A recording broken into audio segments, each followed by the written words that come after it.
Hola, mi nombre es Macarena Trujillo, soy profesora del Departamento de Matemática Aplicada y en este vídeo os voy a hablar de uno de los modelos de distribución de probabilidad más usuales, que es la distribución binomial. La primera pregunta que nos deberíamos hacer es ¿por qué los modelos de distribución de probabilidad? ¿Por qué nos interesan? Y en concreto la distribución binomial. Bueno, pues la respuesta es sencilla, porque los modelos de distribución de probabilidad facilitan el cálculo de probabilidades. Teniendo en cuenta que el cálculo de probabilidades interviene tanto en ingeniería, como en arquitectura, como en ciencias sociales, todo lo que sea facilitar ese cálculo nos interesa. ¿En qué medida facilitan el cálculo? Pues bien, si nosotros tenemos que calcular una probabilidad asociada a una variable aleatoria y sabemos que se distribuye siguiendo un modelo, entonces el cálculo de probabilidades se reduce al empleo de tablas o al manejo de expresiones sencillas. ¿Por qué la distribución binomial? Porque es una de las más usuales. A continuación os voy a presentar un ejemplo. El ejemplo dice: la probabilidad de éxito de una vacuna es de 0,83. Calcular la probabilidad de que una vez administrada a 16 pacientes, ninguno sufra la enfermedad. Ahora os planteo el ejemplo y al final de la presentación vamos a resolverlo. Lo que vamos a ver es que este cálculo de probabilidades va asociado a una variable que se distribuye como una binomial y que además el tipo de experimento que se nos plantea en el ejemplo, cambiando el enunciado, podría extrapolarse a multitud de situaciones en las que también utilizar una distribución binomial. Bueno, pues vamos a empezar a conocer este modelo. La primera cosa que me gustaría deciros es que el modelo es de tipo discreto. Significa que las variables que siguen el modelo son de tipo discreto. Que una variable sea discreta quiere decir que el conjunto de posibles valores que puede tomar es finito o infinito numerable. Por ejemplo, si lanzo 10 veces una moneda al aire, apunto el número de caras, el número de caras es un valor finito. Bien, pues todas las variables que siguen una distribución binomial tienen que ser variables discretas, cuyos valores, posibles valores que puedan tomar, sean finitos o infinitos numerables. ¿Qué características tienen que tener los experimentos que se ajustan a una distribución binomial? La primera es que tienen que constar de n pruebas independientes. ¿Qué quiere decir? Que el resultado de una no puede afectar al resultado, o no afecta, mejor dicho, al resultado de la siguiente prueba. Por otro lado, en cada prueba nos interesa saber si ha ocurrido un cierto suceso que llamaremos éxito A mayúscula o por el contrario ha ocurrido su complementario. La probabilidad del éxito la llamaremos P y a la del fracaso, que es la del suceso complementario, por tanto será 1 menos P. Y tienen que ser las mismas en todas las pruebas. Bueno, pues si tenemos un experimento que reúne estas características, podemos decir que este experimento sigue el modelo de la distribución binomial. En este caso, la variable aleatoria unida a este experimento es la que exprese el número de éxitos obtenidos en cada prueba.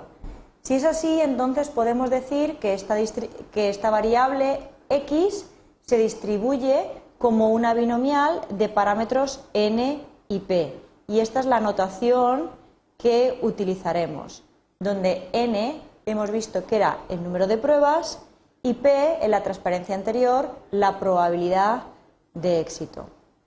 Bien, pues hemos visto qué es un modelo discreto, las características que tienen que tener los experimentos, quién es o qué papel juega la variable aleatoria, la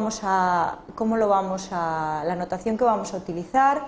Entonces pasamos ya a ver cómo se calcularía la probabilidad o probabilidades en el caso de una distribución binomial.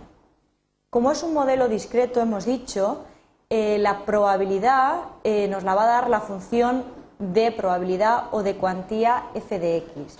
Y en concreto nos va a dar la probabilidad de que la variable aleatoria tome un valor. Mientras que cuando el valor de esta x sea un número natural, incluido el 0, vamos a poder obtener la probabilidad mediante esta expresión, donde n sobre x es este cociente. Si no tenemos un número natural, si x no es un número natural, la probabilidad va a ser 0. Por ejemplo, al lanzar una moneda es imposible obtener media cara, o no tenemos ninguna o tenemos una. Entonces, las probabilidades en el caso de un modelo de distribución binomial se calculan de esta forma. Como vemos, una expresión bastante sencilla. Además de probabilidades, el hecho de que una variable siga una distribución binomial nos va a permitir conocer cómo se calcula la varianza y la media. En este caso, la media viene dada como n por p, n número de pruebas, p probabilidad de éxito, y la varianza n por p por q, donde q era la probabilidad del suceso contrario.